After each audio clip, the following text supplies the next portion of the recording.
New mothers என் குழந்தை எப்போ பார்த்தாலும் தூங்கிட்டே இருக்கு அப்படின்னு சொல்லுவாங்க.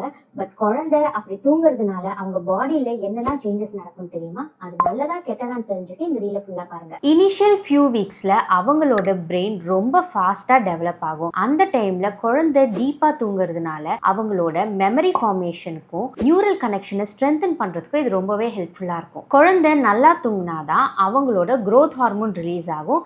அது அவங்களோட வெயிட் கெயின் அண்ட் டிஷ்யூ ரிப்பேருக்கு ரொம்பவே ஹெல்ப்ஃபுல்லாக இருக்கும். அவங்களோட வயிறு மட்டும் இல்லை, அவங்களோட எனர்ஜி சைக்கிள்ஸுமே ரொம்பவே சின்னது. ஸோ அவங்க சாப்பிட்றது எல்லாமே அவங்களோட க்ரோத்காகவே சரியாக போயிடும். பிறந்த குழந்தைக்கு சர்க்காடியன் ரிதம் ப்ராப்பராக எஸ்டாப்ளிஷ் ஆயிருக்காது. அதனால் அவங்களுக்கு டே அண்ட் நைட் பேட்டர்ன் தெரியாது. நியூபார்ன் பேபிஸ் வெளியில் இருக்க லைட், சவுண்ட், டெம்பரேச்சர் இது எல்லாத்துக்குமே தங்களை அடாப்ட் பண்ணிக்கிட்டு வருவாங்க. இந்த எல்லா விஷயத்தையுமே அவங்க ப்ராசஸ் பண்ணுறதுக்கு தூக்கம் அவங்களுக்கு ரொம்பவே தேவை. ஸோ குழந்தை தூங்குறது நல்லது தான். ஆனால் மதர்ஸ் நீங்கள் தூங்குறாங்க டிஸ்டர்ப் பண்ணக்கூடாது அப்படின்னு சொல்லிட்டு அவங்கள ஃபீடுக்காக எழுப்பாமல் விட்டுறாதீங்க.